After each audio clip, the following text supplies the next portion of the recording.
Hello everyone, in this video I will show you how to hide lock screen notifications. It's really easy. You have to just go to settings of your phone. Once you go to the settings of your phone, here you have to find an option which is called privacy or lock screen. In your phone it could be something else, right? If you're not able to find this option, no worries, you can as always just go here in the search bar and here you can search for lock screen notifications.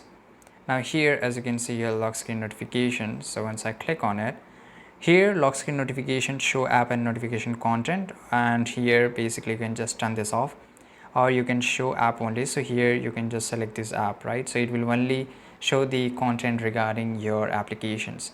If you want to completely turn it off, you can just click on do not show, and automatically when you just turn off your screen, nobody will able to see anything, right? So this is how you can turn off or basically hide lock screen notifications on your mobile devices. I hope you found this information really useful. Subscribe.